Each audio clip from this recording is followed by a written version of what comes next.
السلام عليكم ورحمة الله وبركاته، متابعين يا حلوين. النهاردة هنعمل ايه معاكم؟ هنعمل بكلاويز.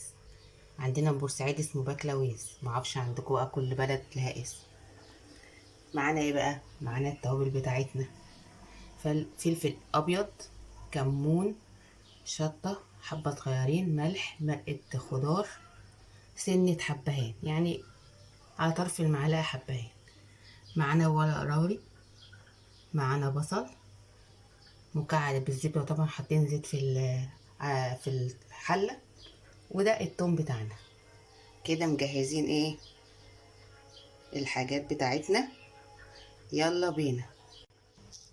طبعا احنا نقعين البكلاويز بتاعتنا دي من الرمل مدة طويلة، تقعدي تنقعيه، بعد كده تحطيه على مصفى كده زي دي كده، او مصفى غيرها، مصفى يبسوا، وتحتها مية لغاية ما تنزل اي رمل ويبقى زي الفل. يلا بينا.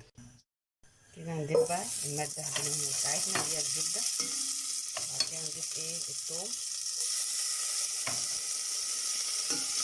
نقلب، نجيب بقى البشاميل بتاعنا،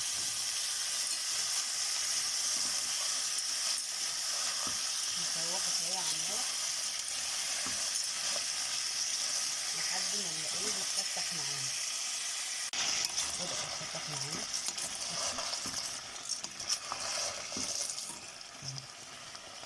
بدأ واحدة واحدة كله هيتفتح معانا. المرحلة اللي بدأ ايه يبتدي يتفتح معانا ده، نعمل ايه؟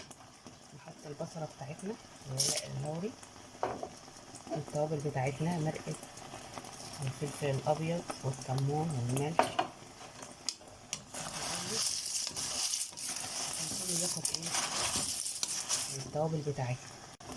المرحلة دي بقى نضيف المية السخنة بتاعتنا.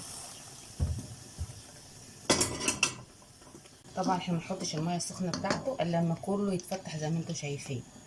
طول ما الحلة بتاعتنا سخنة والبكلابوز بتاعنا طازة يبقى ايه كله هيتفتح. نسيبه بقى يغلي غلوتين ونوطي عليه. يلا بينا. خلصنا البكلاويز بتاعنا، وادي الشوربة وجمالها، لازم نحط عليها ليمون، وطبعا جنبها طحينة. يا ريت تجربوا الطريقة دي، اهم حاجة تغسلوا البكلاويز كويس. ايه رأيكم في جماله؟ بصوا بصوا بصوا كله مفتح ازاي، بصوا بصوا، لازم كله يفتح. وادي بصوا الشوربة، بصوا بصوا لون الشوربة، ونعصر عليه ليمون. بالهنا على قلوبنا وقلوبكم. ما تنسوش تفعلوا الجرس وتدوسوا لايك. سلام عليكم.